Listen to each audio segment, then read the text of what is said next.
नमस्कार दोस्तों, आज हमारा वीडियो होगा क्लास 10 का भौतिकी का, जिसका नाम है, इस चैप्टर का नाम है ऊर्जा के स्रोत, जो हमारे भौतिकी का अंतिम चैप्टर है। इसके बाद हमारे भौतिकी का पूरा सेट समाप्त हो जाएगा। इसमें टॉप 25 VBI क्वेश्चन होंगे। ये क्वेश्चन हमारे मैट्रिक बोर्ड के एग्ज़ाम के लिए बहुत ही इम्पोर्टेंट होंगे। तो चलिए वीडियो को शुरू करते हैं और एक एक क्वेश्चन को देखते हैं।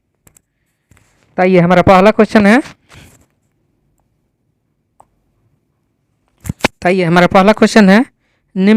निम्न में से कौन बायोगैस ईंधन का स्रोत नहीं है? तो देखिए, बायोगैस ईंधन का कौन सा स्रोत नहीं है? तो लकड़ी तो है, बायोगैस का है, गोबर भी है, नाभिकीय ऊर्जा नहीं है। तो अपना आंसर क्या हो जाएगा? सी अपना आंसर हो जाएगा। चलिए अगला क्वेश्चन देखते हैं। अगला हमारा क्वेश्चन है, ग्लोबल वार्मिंग के लिए उत्तरदायी गैस कौन सा है? तो देखिए, ग्लोबल वार्मिंग के लिए, ग्लोबल वार्मिंग होता है जिससे पृथ्वी हमारी गर्म हो रही है। तो जो हम गाड़ी चलाते हैं, कार, ट्रक या मोटरसाइकिल जो भी, तो उसमें से CO2 और नाइट्रस ऑक्साइड N2O गैस निकलती है। तो ये दो गैस ग्लोबल वार्मिंग के लिए जिम्मेदार है। तो इसमें ऑप्शन क्या दिया है? केवल CO2 दिया है। तो ये क्या हो जाएगा? CO2 इसका आंसर हो जाएगा। चलिए अगला क्वेश्चन देखते हैं। अगला हमारा क्वेश्चन है, सूर्य तथा अन्य तारों की विशाल ऊर्जा के स्रोत क्या हैं? तो देखिए, जो परमाणु बम होता है,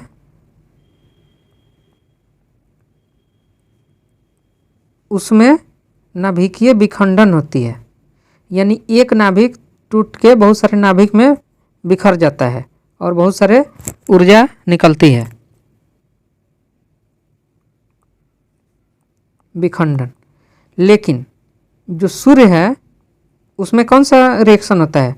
तो ये नाभिकीय संलयन होता है, यानी बहुत सारा नाभिक मिलके और जुटकर और बड़ा नाभिक बना देता है।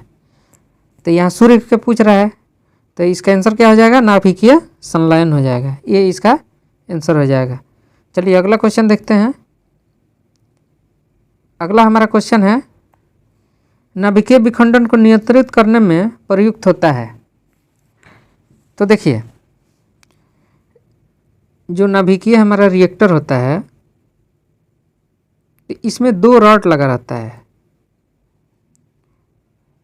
और ये क्या करता है? ये चैन रिएक्शन को कंट्रोल करता है, यानी क्या करता है? नियंत्रित करता है। तो ये पूछ रहा है जी, ये रॉड किस चीज़ का बना होता है? तो देखिए, ये रॉड जो होता है वो कैडमियम का बना रहता है, याद रखिएगा। तो इसका आंसर क्या हो जाएगा? सी इसका आंसर हो जाएगा। चलिए अगला क्वेश्चन देखते हैं। अगला हमारा क्वेश्चन है, किसी नाभिकीय विखंडन में मुक्त ऊर्जा होती है। तो देखिए, किसी नाभिकीय विखंडन में जो मुक्त ऊर्जा होती है वो 200 मेगा इलेक्ट्रॉन वोल्ट होती है। तो इसको याद रखना है। चलिए नेक्स्ट क्वेश्चन देखते हैं। नेक्स्ट हमारा क्वेश्चन है, ऊर्जा का सबसे अधिक प्रत्यक्ष एवं विशाल स्रोत क्या है? तो देखिए, कोयला ये तो नहीं है, बिजली नहीं है, परमाणु बम ये भी नहीं है। देखिए, सूर्य जो है यहाँ पे विशाल ऊर्जा के स्रोत हैं, यानी आप हजारों साल तक, लाखों साल तक इससे ऊर्जा पा सकते हैं। और इसमें कौन सा रिएक्शन होता है? संलयन रिएक्शन होता है। बहुत सारा नाभिक मिलकर जुटकर एक बड़ा नाभिक बनाता है। चलिए अगला क्वेश्चन देखते हैं। अगला हमारा क्वेश्चन है, बक्सनुमा सौर कुकर में 3 से 4 घंटे में अंदर का ताप कितना हो जाता है? तो देखिए, ये 100 डिग्री से 140 डिग्री हो जाता है कुकर का ताप अंदर से। चलिए नेक्स्ट क्वेश्चन देखते हैं। नेक्स्ट हमारा क्वेश्चन है, पवनों का देश किसे कहा जाता है? तो देखिए, इसको याद रखिएगा, डेनमार्क को पवन का देश बोलते हैं, क्योंकि इस देश में बहुत सारा पवन लगा है और इसी से ऊर्जा प्राप्त होता है और घरों में बिजली इससे आता है। तो ये किस देश में है? डेनमार्क में। तो इसीलिए डेनमार्क को पवनों का देश बोलते हैं। चलिए अगला क्वेश्चन देखते हैं। अगला हमारा क्वेश्चन है पवन विद्युत जनित में पवन की चाल कम से कम कितनी होनी चाहिए। तो देखिए, अगर मान लीजिए कि हम विंड फैन लगाते हैं, पवन ऊर्जा लगाते हैं, तो जो हवा का बहाव होता है हवा का, वो कम से कम 15 किलोमीटर पर घंटा तक होना चाहिए, तब जाके ये बिजली जनरेट करेगा विंड। तो चलिए इसका आंसर क्या हो जाएगा, ये इसका आंसर हो जाएगा। चलिए अगला क्वेश्चन देखते हैं। अगला हमारा क्वेश्चन है जीवाश्म ईंधन का उदाहरण है। तो देखिए, जीवाश्म ईंधन वो होता है, मान लीजिए कि कोई चीज़ है, वस्तु है, तो ये ज़मीन में दब जाता है, या कोई जीव जंतु है या पेड़ पौधा है, ये ज़मीन में दब जाता है और लाखों करोड़ों साल तक इसी तरह रहता है, तो क्या बन जाता है, कोयला बन जाता है, गैस में अगर जानवर मरता है तो गैस में तब्दील हो जाता है। तो ये सब कौन सा ईंधन है, तो ये सब जीवाश्म ईंधन है। तो देखिए इसमें क्या ऑप्शन हो जाएगा, कोयला, लकड़ी, गोबर गैस, ये तीनों जीवाश्म ईंधन है। तो डी अपना आंसर हो जाएगा। चलिए अगला क्वेश्चन देखते हैं। अगला क्वेश्चन है प्राचीन काल में ऊष्मीय ऊर्जा का सबसे अधिक सामान्य स्रोत था। तो देखिए, प्राचीन जो काल में ऊष्मीय ऊर्जा का सबसे अधिक सामान्य स्रोत क्या था, लकड़ी था। लोग लकड़ी ही जलाया करते थे और इसी में आग लगाकर उसका उपयोग मांस पकाने में या ठंड से बचने में करते थे, या जानवर भगाने में भी प्राचीन काल में आग का उपयोग होता था। चलिए अगला क्वेश्चन देखते हैं। अगला हमारा क्वेश्चन है कार्य करने की क्षमता को क्या कहते हैं। तो देखिए, ये होता है ऊर्जा। कार्य करने की क्षमता को हम क्या कहते हैं, ऊर्जा कहते हैं। तो इसका आंसर क्या हो जाएगा, ऊर्जा हो जाएगा। चलिए नेक्स्ट क्वेश्चन देखते हैं। नेक्स्ट क्वेश्चन है गोबर गैस एक प्रकार की है। तो देखिए, गोबर की जो गैस है वो कौन सा प्रकार का है, जो गोबर गैस है किस प्रकार का है, तो ये बायोगैस है। ठीक है। चलिए अगला क्वेश्चन देखते हैं। अगला हमारा क्वेश्चन है नवीकरणीय ऊर्जा का स्रोत है। तो देखिए, नवीकरणीय ऊर्जा मतलब होता है रिन्यूएबल एनर्जी। तो इसमें कौन सा है, तो देखिए सौर ऊर्जा है जो है वो नवीकरणीय ऊर्जा में आता है और इससे कोई भी हानि नहीं होता है। ठीक है। तो इसमें क्या आंसर हो जाएगा, सौर ऊर्जा। चलिए अगला क्वेश्चन देखते हैं। अगला हमारा क्वेश्चन है जैव गैस एक उत्तम ईंधन है क्योंकि इसमें मीथेन गैस पाई जाती है। तो देखिए, जैव गैस में पूछ रहा है जो मीथेन जो होता है यानी CH4 वो कितना % पाई जाती है। तो देखिए,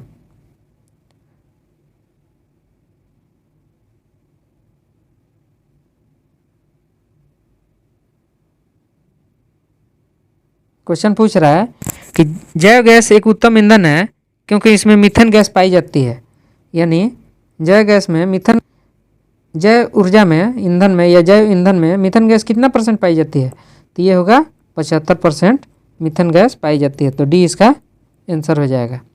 चलिए अगला क्वेश्चन देखते हैं। अगला हमारा क्वेश्चन है अनवीकरणीय ऊर्जा का स्रोत है। तो देखिए, नवीकरणीय ऊर्जा तो हम लोग जानते हैं कि सौर ऊर्जा को कहते हैं।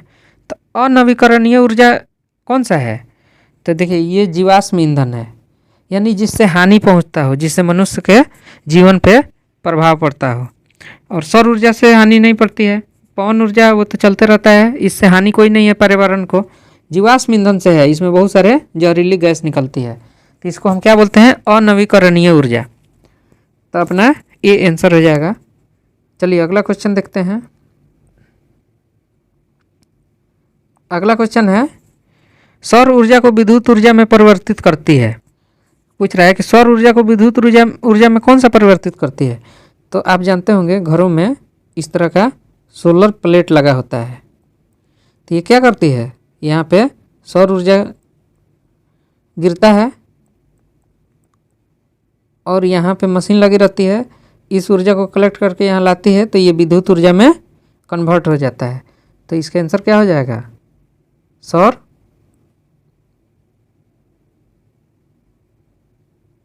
सेल हो जाएगा। ठीक है, तो इसका आंसर क्या हो जाएगा, सौर सेल।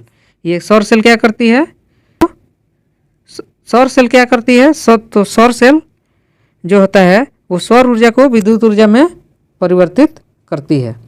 चलिए अगला क्वेश्चन देखते हैं। अगला हमारा क्वेश्चन है, एक उत्तम ईंधन है, कौन सा है, कोयला, लकड़ी, पेट्रोलियम और जैव गैस। तो देखिए उत्तम ईंधन किसे बोलते हैं, जिसका जलने का जो है बहुत अच्छा से जलता हो, इसमें ज़्यादा एनर्जी मिलता हो, जो जल्दी इसका दहन जो होता है धीरे धीरे हो, एनर्जी ज़्यादा मिलता हो, तो उसे उत्तम ईंधन बोलते हैं, और सस्ता पड़ता हो। तो ये कौन सा होगा आंसर, इसका आंसर हो जाएगा जैव गैस, और जिससे पर्यावरण का कोई हानि नहीं हो। तो इसका आंसर क्या हो जाएगा, जैव गैस। तो चलिए अगला क्वेश्चन देखते हैं। अगला हमारा क्वेश्चन है, नरौरा नाभिकीय विद्युत संयंत्र किस राज्य में है। तो देखिए नरौरा जो पड़ता है, यहाँ पे एक नरौरा, यहाँ पे क्या है, यहाँ पे परमाणु षड्यंत्र है, जिससे यहाँ से बिजली उत्पादन होती है, बिजली उत्पादन के लिए। ठीक है, तो ये यूपी में पड़ता है। चलिए अगला क्वेश्चन देखते हैं। अगला हमारा क्वेश्चन है, जीवाश्म ईंधन ऊर्जा के हैं। तो देखिए जीवाश्म ईंधन जो है वो किस ऊर्जा के हैं, नवीकरणीय है या अनवीकरणीय है। तो देखिए नवीकरणीय किस में होता है, सोलर में, इससे हानि, मनुष्य को हानि नहीं पहुंचता है या पर्यावरण को। और अनवीकरणीय जो होता है वो किससे प्राप्त होता है, जैसे लकड़ी जलाइएगा, कोयला जलाइएगा, तो ये सब अनवीकरणीय ऊर्जा है। तो इसका आंसर क्या हो जाएगा, जीवाश्म ईंधन, तो अनवीकरणीय इसका आंसर हो जाएगा। चलिए अगला क्वेश्चन देखते हैं। अगला हमारा क्वेश्चन है, सरदार सरोवर बांध किस नदी पर है। तो देखिए सरदार जो सरोवर बांध है वो नर्मदा नदी पे स्थित है, तो सी इसका आंसर हो जाएगा। चलिए अगला क्वेश्चन देखते हैं। अगला हमारा क्वेश्चन है, टिहरी बांध किस नदी पे है। तो देखिए टिहरी जो बांध है वो गंगा नदी पे स्थित है, और ये उत्तराखंड में है। चलिए अगला क्वेश्चन देखते हैं। अगला हमारा क्वेश्चन है, भारत का पवन ऊर्जा द्वारा विद्युत उत्पादन करने वाले देशों में कौन सा स्थान है। तो देखिए पवन से जो ऊर्जा उत्पादन होती है, तो इसमें पश्चिमी देश जो यूरोप हैं, ये तो बहुत ज़्यादा ऊर्जा उत्पादन इससे करते हैं, पंखा से जो पवन फैन होता है, और भारत इसमें 5वां स्थान पे है। तो इसका आंसर क्या हो जाएगा, डी इसका आंसर हो जाएगा। चलिए अगला क्वेश्चन देखते हैं।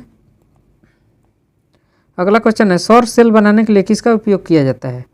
तो देखिए जो सोलर प्लेट होता है उसको बनाने के लिए हम सिलिकॉन का उपयोग करते हैं। चलिए अगला और अपना आज का अंतिम क्वेश्चन देखते हैं।